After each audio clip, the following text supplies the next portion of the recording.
শনিদেবের ব্রতকথা। একদা শ্রীহরি নামে এক ব্রাহ্মণ ছিলেন। তিনি নিত্য ভিক্ষা করে খেতেন এবং দিবারাত্র কৃষ্ণ নাম জপ করতেন। অন্তরে সদাই সুখী ছিলেন তিনি, কিন্তু রোজ দিন ঠিকভাবে অন্ন জুটত না পেটে। হেনকালে তার এক পুত্র জন্ম নিল। পুত্রের নাম রাখলেন সুমঙ্গল। পুত্রটি ছিল অত্যন্ত মেধাবী, সবাই তার গুণগান গাইত। অল্প দিনের মধ্যে পুত্রটি শাস্ত্র নিয়ে জ্ঞান অর্জন করে শাস্ত্রজ্ঞ হল এবং পণ্ডিত হিসেবে আখ্যা পেল সমাজে। এরপর সেই পুত্র অর্থাৎ সুমঙ্গল তার জীবনে পিতামাতাকে ছাড়তে চাইল ও হঠাৎই পিতামাতাকে ছেড়ে গৃহত্যাগ করল। গৃহত্যাগের বহুদিন পর সুমঙ্গল আচমকায় কোনো এক জায়গায় শুনল তার পিতামাতা পরলোক গমন করেছেন। সে মন থেকে অত্যন্ত ভেঙে পড়ে ও দুঃখের জর্জরিত হয়ে যায় আপন মনে। এই কথা শোনার পর সুমঙ্গল গয়া গিয়ে পিতামাতার উদ্দেশ্যে পিণ্ডদান করল। বাস্তবে খালি চোখে না দেখা গেলেও এসবই ছিল শনি দেবতার দৃষ্টি, যার কারণে তার জীবনে দুঃখ ঘনিয়ে আসতে লাগলো। এরপর ঘুরতে ঘুরতে সুমঙ্গল বহুদূরে একটি নগরের এক রাজসভায় এসে উপস্থিত হয়। রাজার সাথে তার বার্তালাপ হয় এবং ধীরে ধীরে রাজা তার সম্পর্কে তার থেকে জানতে পারে এবং সে তার পরিচয় দিতে থাকে। সে রাজাকে তার নাম সহ তার দুঃখজনক ঘটনা যে তার পিতামাতা পরলোক গমন করেছেন সমস্ত বিষয়টি বলে এবং এর সাথে এটাও বলে সে দেশে বিদেশে ঘুরে বেড়ায়। এরপর রাজা তাকে তার সমস্ত দুঃখ দুর্দশার কথা শুনে নিজের কাছে থাকতে বলে। তারপর রাজা তাকে বললেন, তোমার কথাবার্তা এবং আচার আচরণ দেখে মনে হচ্ছে তুমি একজন শাস্ত্রজ্ঞ। শাস্ত্র পাঠ করে সভাসদগণকে তুষ্ট করার কথা বলেন তাকে। এরপর রাজা সুমঙ্গলকে বলেন, আমার 2 পুত্র আছে, তাদেরকে তোমাকে শাস্ত্র বিষয়ে শিক্ষাদান করতে হবে। এই কথা শুনে সুমঙ্গল সন্তুষ্ট হইল এবং সে রাজার নিকট থাকতে রাজি হল। এরপর প্রতিদিন রাজার 2 ছেলে সুমঙ্গলের কাছে পড়তে লাগলো। হঠাৎই পড়ুয়া বেশে একদিন শনি দেবতা এসে উপস্থিত হলেন। সুমঙ্গল তাকে চিনতে না পারে একজন পড়ুয়া হিসেবে তাকে প্রশ্ন করে বলে, তুমি এখানে কি করছো? পড়ুয়া হিসেবে শনি দেবতা উত্তর দেন, শাস্ত্র সম্পর্কে অধ্যয়ন করতে এসেছি। তখন সুমঙ্গল বলেন, অতি যত্ন সহকারে তোমাকে আমি শাস্ত্র শেখাবো। সুমঙ্গল তার কাছে তার পরিচয় জানতে চাইল। তখন সে তার পরিচয় হিসেবে বলল, শনি বলে পরিচয় কি বা দেব আর? শনৈশ্চর নাম আমার, সূর্যের কুমার। এরপর সুমঙ্গল বলে, সত্যি যদি তুমি শনি হও তাহলে আমার দুঃখ কিসে দূর হবে সেটা তুমি বলে দাও। আমার উপর তোমার দৃষ্টি রয়েছে, কিসে সেটি দূর হবে তুমি বলে দাও। তখন শনি দেবতা তাকে নির্দেশ দেয়, ভোগকাল আর 6 মাস বাকি আছে, মাঝে 10 জনম যাবে, তা সত্ত্বেও আর ফিরে আসবে না এই সময়। এই জন্য 7ম দিবসে ভাগীরথীর তীরে গিয়ে নারায়ণ ভজন করো এক মনে। এই বলে শনি দেবতা অন্তর্ধান হলেন বা চলে গেলেন। সুমঙ্গল আর তার দেখা পেল না। শনি দেবতার আজ্ঞা মতো সুমঙ্গল গঙ্গা তীরে গিয়া নারায়ণ ভজে মনস্থির করল এক মনে। 10 দণ্ড পূর্ণ হলো এরূপ ধারণা সুমঙ্গলের মনে। ভজনের মাধ্যমে যাতে থাকে, কিন্তু বাস্তবতায় 10 দণ্ড তখনও পূর্ণ হয়নি। সুমঙ্গল এত গভীরভাবে ভজন করতে থাকে, সে আপন মনে তার পিতাকে স্মরণ করতে থাকে যে সে কি ভুলটাই না করেছে পিতা মাতাকে ছেড়ে।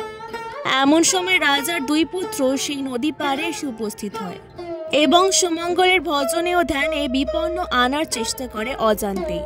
তা দেখে শনি দেবতা খুবই ক্রুদ্ধ হয় এবং শনি দেবতা সুমঙ্গল কতটা পরিমাণে গভীরভাবে ধ্যানে মগ্ন সেটাও পরীক্ষা করার জন্য রাজার 2 পুত্র মন্ড আলাদা করেন এবং সুমঙ্গলের শরীরের উপর সেটি ফেলে দেন। কিন্তু তা সত্ত্বেও সুমঙ্গল আপন মনে তার ভজন ও ভুল সম্পর্কে গভীরভাবে মগ্ন ছিল। সে বহির্জগতের বিষয় অসচেতন ছিল। এই অবস্থায় শনি দেবতা রাজাকে স্বপ্নে দর্শন দিয়ে বলেন, রাজার 2 সন্তান সম্পর্কে যে তারা নদী পাড়ে খুবই বড় বিপদের মধ্যে আছেন। এই অবস্থায় রাজা দ্রুত নদী পাড়ে যান তার রাজকর্মচারীদের নিয়ে। তার পুত্রদের মণ্ডধর থেকে আলাদা দেখে রাজা মাটিতে গড়াগড়ি খেয়ে কান্না করতে থাকে। এই সময় রাজার লোকেরা সুমঙ্গলকে এর জন্য দায়ী করে তাকে কারাগারে বন্দী করে। সুমঙ্গলকে কঠোর থেকে কঠোরতম শাস্তি দেওয়া হয়, কিন্তু তা সত্ত্বেও সুমঙ্গল এই কারাগারে বন্দী অবস্থাতেও শনি দেবতাকে স্মরণ করেছিলেন এবং সে তার ভক্তি ও শ্রদ্ধার মাধ্যমে শনি দেবতার ভজন করতেন। এই ঘটনার বেশ কিছুদিন পর হঠাৎ করে রাজার দুই পুত্র ফিরে আসে। রাজা অবাক হয় এবং তাদের দিকে করুণ দৃষ্টিতে তাকিয়ে থেকে বলেন, কোথায় হারিয়ে গিয়েছিলে আমার বুকের মানিক? তারা উত্তর দিল, শয্যাপারে ছিন্নমোড়া করিয়া সায়ন। এই কথা শুনে মহারাজ আশ্চর্য হল এবং কিছুই বুঝতে পারল না। ঠিক এই সময় রাজার সেই ব্রাহ্মণ সুমঙ্গলের কথা মনে পড়ল, যে কারাগারে বন্দী ছিল। না বুঝতে পেরে ভুলের বশে কত কষ্টই না সুমঙ্গলকে দিয়েছে মহারাজ। এর আদেশে তার কর্মীরা তাকে দ্রুত কারাগার থেকে মুক্তি করে নিয়ে আসার আদেশ দেওয়া হলো। এরপর সুমঙ্গলকে রাজার সামনে নিয়ে আসার সাথে সাথেই রাজা সুমঙ্গলের কাছে ক্ষমা চাইলেন এবং রাজা চোখ দিয়ে জল পড়তে লাগলো। এরপর রাজা সুমঙ্গলকে বলল, তাহলে তখন কার মুণ্ড দর্শন করেছিলাম? সুমঙ্গল তখন উত্তর দিলেন, আমি কিছুই জানি না মহারাজ। আমি শুধু এইটুকু জানি, আমি শুধু শনির দৃষ্টিতে বা শনির প্রকোপে কষ্ট পাই। এরপর রাজা বললেন, যদি শনি দেবতার দর্শন পাই তাহলে তার পা ধরে পুজো করব। এই কথা শুনে সুমঙ্গল সেখান থেকে চলে গেল। এই সমস্ত কথা শনিদেব শুনে তিনি তার দর্শন দিলেন রাজাকে। শনি দেবতাকে দেখে রাজা প্রণাম করলেন এবং বললেন, তোমার দর্শন যখন পেয়েছি, তোমার পুজোর বিধান তুমি বলে দিয়ে যাও। শনি দেবতা রাজার কথা শুনে তিনি নিজেই রাজাকে পুজোর বিধান বললেন। শনি বলে, পূজাবিধি শুনো হে রাজন, শুদ্ধভাবে শুদ্ধ মনে আমার বাড়িতে করিবে আমার পূজা একান্ত মনেতে। নীল বস্ত্র কৃষ্ণ তিল তৈল যে দিবি, মোষ আর মোষকলাই সংগ্রহ করিবে। কৃষ্ণবর্ণ ঘট রাজা করিয়া স্থাপন, পঞ্চজাতি ফল ফুলে করিবে অর্পণ। এই মোর পূজাবিধি কহিলাম সার, ভক্তি মোর প্রধান যেন কি বলিব আর। পূজা শেষে ভক্তি ভরে করিবে প্রণাম, আমার প্রসাদ খাবে করিয়া যতন। সর্বপাপ দূরে যাবে আমার বচন, অভক্তি করিয়া প্রসাদ যে খাইবে, অল্পদিনে সমনের ভবন এসে যাবে। আমার পূজায় যে বা করে অনাদর, চিরকাল দুঃখ পেয়ে হইবে কাতর। এত বলি শনিদেব হইল অদর্শন, ভক্তি ভরে করে রাজা শনির পূজন। এরই মাঝে সুমঙ্গল বিদায় লইয়া করে সে শনির পূজা গঙ্গা তীরে গিয়া। এই মতে প্রচারিল পূজা শনিদেবের, শনির পাঁচালি যে রাখিবে ভবনে, কখনো না সে পড়ে বিপদে বন্ধনে। শনিদেবের প্রণাম নিয়া যে যায় কার্যে, সমাদর পায় সে রাজার প্রজায়। স্কন্দ পুরাণের কথা অন্যথা না হয়, যথারীতি ব্যাসবাক্য কভু মিথ্যা নয়।